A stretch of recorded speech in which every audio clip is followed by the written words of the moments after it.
Assalamualaikum warahmatullahi wabarakatuh. Kami pun. Kami dari kelompok 1 akan memainkan peran terkait materi karbohidrat. Saya Bagus Adi Saputra berperan sebagai ayah, lambung, dan juga gandum.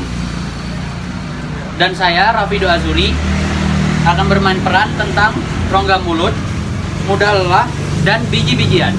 Saya Muhammad Arya Wirayuda bermain peran sebagai usus halus, kentang, kacang, dan juga mudah emosi. Saya Diana Nanta Isrofi bermain peran sebagai ibu dan juga tenggorokan.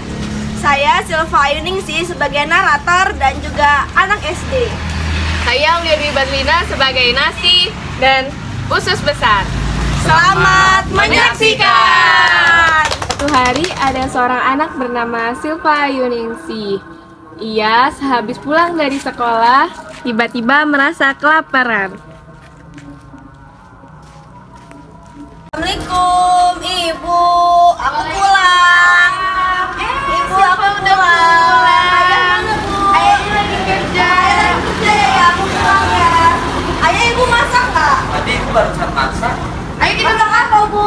Ibu masak nasi dan juga lauknya. Ayah, aku mau makan, Ibu lapar. Ayo kita makan. Enggak. Kamu tahu nggak, Nak? Nasi ini salah satu makanan yang mengandung karbohidrat loh. Wah, iya Tama? Iya. Ayo kita makan. Ya, aku mau makan, Ma. Sopin ya, Ma? Iya. Tapi kita doa dulu, Ma. Ya, Bismillahirrohmanirrohim.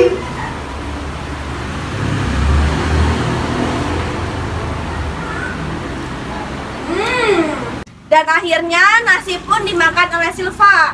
Nasi itu diproses melalui beberapa tahapan pencernaan. Berikut tahapan pencernaannya. Selamat menyaksikan. Halo, aku nasi. Aku adalah salah satu makanan yang mengandung karbohidrat. Aku mempunyai fungsi yaitu sebagai sumber energi, penghemat protein, pemberi rasa manis, mengatur metabolisme lemak, dan yang terakhir yaitu membantu pengeluaran feses. Hai, aku nasi. Hai, aku rongga mulut. Apa yang terjadi padaku di sini? Nasi mengandung karbohidrat. Nah, pada proses karbohidrat tersebut akan dikunyah melalui rongga mulut. Nah, lalu itu rongga mulut akan mengunyah sehingga terjadilah suatu pengunyahan tersebut. Lalu, pengunyahan tersebut akan menghasilkan glukosa, yaitu gula pada karbohidrat pada nasi. Wah, terima kasih rongga mulut. Selanjutnya aku harus kemana? Nasi setelah dikunyah melalui rongga mulut akan melalui ke tenggorokan. Baiklah, sampai jumpa rongga mulut. Sampai jumpa nasi. Halo, aku nasi. Hai, aku tenggorokan. Setelah melalui rongga mulut, apa yang terjadi padaku di sini? Setelah melalui proses pencernaan mekanis yang dilakukan oleh gigi dan juga proses pencernaan kimiawi yang dilakukan oleh ludah di dalam mulut, karbohidrat masuk melewatiku, tetapi ia masuk hanya melalui hitungan detik. Hal ini terjadi karena adanya cairan mukus pada dindingku yang sangat licin. Terima kasih tenggorokan. Setelah ini, aku harus kemana? Setelah ini kamu akan ke lambung. Baiklah, Dadah. sampai jumpa. Halo lambung, aku adalah nasi. Halo nasi. Apa yang terjadi padaku di sini? Nah, setelah kamu melewati tenggorokan, selanjutnya kamu akan masuk ke dalam lambung. Di lambung, kamu akan dibantu oleh asam HCl atau asam lambung untuk menghancurkanmu menjadi karbohidrat di dalam lambung yang bersifat korosif.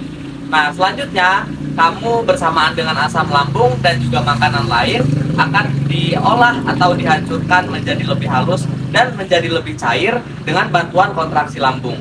Selanjutnya, cairan dari karbohidrat dan makanan lain tersebut dinamakan dengan chimus. Wah, baiklah. Setelah ini aku harus kemana lagi? Setelah melalui proses lambung, kamu akan menuju usus halus.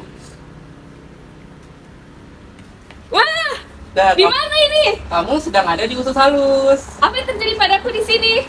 Jadi di usus halus ini, kamu akan melewati 3 organ penting yang masing-masing memiliki peranannya. Nah, yang pertama, ayo kamu akan aku bawa ke usus 12 jari atau usus duodenum.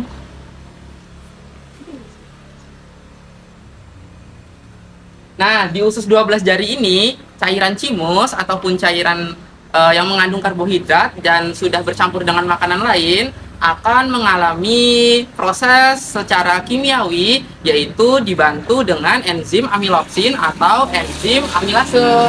Nah, di sini kamu akan dicerna lagi untuk yang kemudian menjadi disakarida.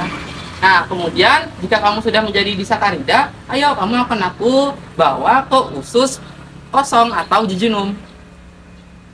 Nah, sekarang kamu sudah ada di usus kosong atau jejunum.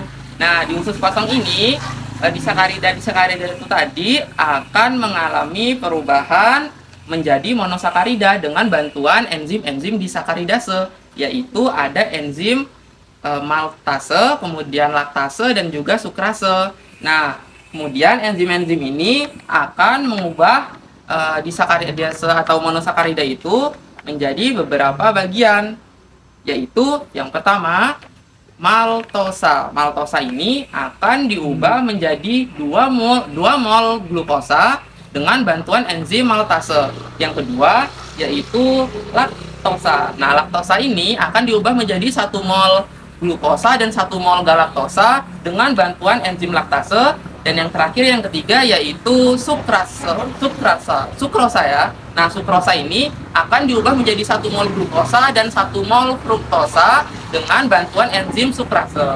Oke, sudah selesai kamu di usus kosong ini. Sekarang kamu akan aku bawa ke usus penyerap atau ileum.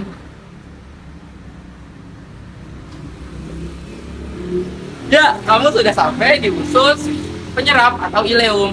Nah, di usus penyerap ini kamu yang sudah diubah itu tadi ya menjadi monosakarida dengan bantuan enzim-enzim disakaridase akan mengalami penyerapan di usus penyerap ini. Nah, kemudian kamu akan diabsorpsi dan disalurkan melalui sistem peredaran darah melalui vena porta yang kemudian akan disalurkan ke seluruh tubuh menjadi energi yang siap digunakan. Wah, terima kasih usus halus. Iya, sama-sama. Selanjutnya aku harus kemana? Selanjutnya kamu akan aku arahkan ke usus besar. Silakan. Ampas makanan yang sari karbohidrat telah diserap oleh usus halus kemudian menuju usus besar.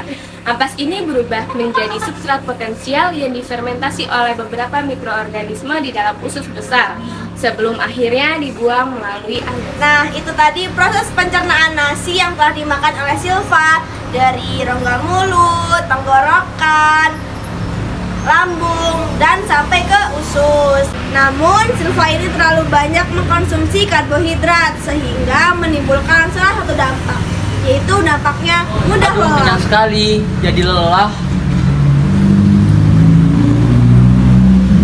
Akan tetapi, jika kita kurang karbohidrat juga akan menimbulkan salah satu dampak, yaitu dampaknya mudah emosi.